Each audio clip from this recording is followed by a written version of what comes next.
This week's cartoon from The Economist. Sports diplomacy is a sexy affair, said a Korea expert. Pyongyang has all the reason to jazz up the Winter Olympiad and be the center of attention.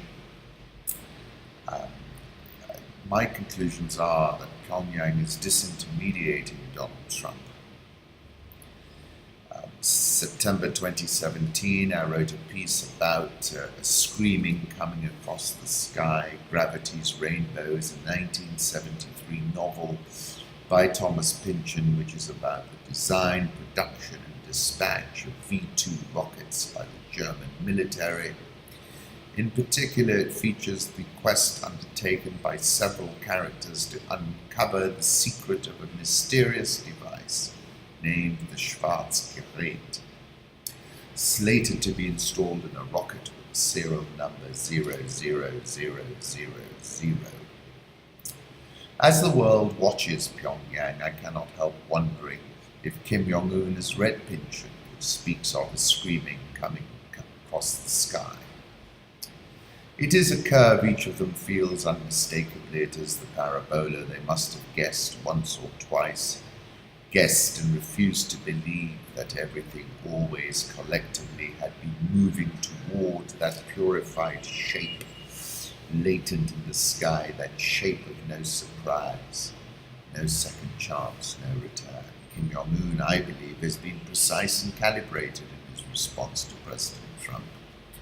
And when you view things from the rocket man's perspective, he is speaking the language his adversaries understand lucidly. One of the strategies of the pre-regime change moment has been to demonize the other leader. And front and center in Kim's mind must be the image of Saddam Hussein being hung by his neck, and of Muammar Gaddafi meeting his death after having been sodomized with a bottle. When you view things from Kim the Rocket Man's perspective, you might appreciate that far from being illogical, he is in fact being ruthlessly logical, and he is speaking the language his adversaries understand lucidly. Agent Hodgo on Twitter says the same thing. Why would the North Koreans believe the USA, especially a statement from POTUS who has threatened to attack them? What's to stop them thinking this is a regime change attempt after all, Iraq and Libya? Colonel Gaddafi can tell Pyongyang just to give up their nukes. The Americans totally keep their word, O20 committee. This is a photograph of warm smiles on the cold frontier. North and South Korea begin talks. That's from Edwards Jones, AFP photo. And as I said, it is entirely unlikely that the West has anything to offer the Chinese that can compensate them for the loss of their hinterland, their buffer, and their instrument of attack. There is plenty of myth-making in our new media universe, but what is interesting is how singularly effective Putin in particular has been in his mission to break the monopoly of Anglo-Saxon global information streams. And one of those myths is that Xi Jinping, with some cajoling, can be made to effect a clean break with Pyongyang. Consider that Pyongyang is a buffer state between China and the US, and that Pyongyang is in fact a near-perfect geopolitical attack dog.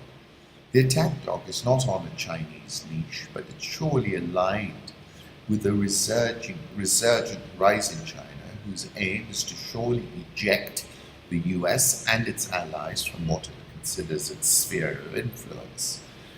Just take a look at the South China Sea, where the US and its allies have largely capitulated, and the US is now left performing some half-hearted and quite forlorn freedom of operations once in a blue moon. North Korea, by lobbing those missiles over Japan, is seeking to prize Japan away from its US alliance, something that China is surely trying to achieve as well. When you look at geopolitical alignment, it's entirely unlikely that the West has anything to offer the Chinese that can compensate them for the loss of their hinterland, their buffer, and their instrument of attack. In Seoul, e-stadiums and gaming parlors charge about $1 an hour, and some venues are open around the clock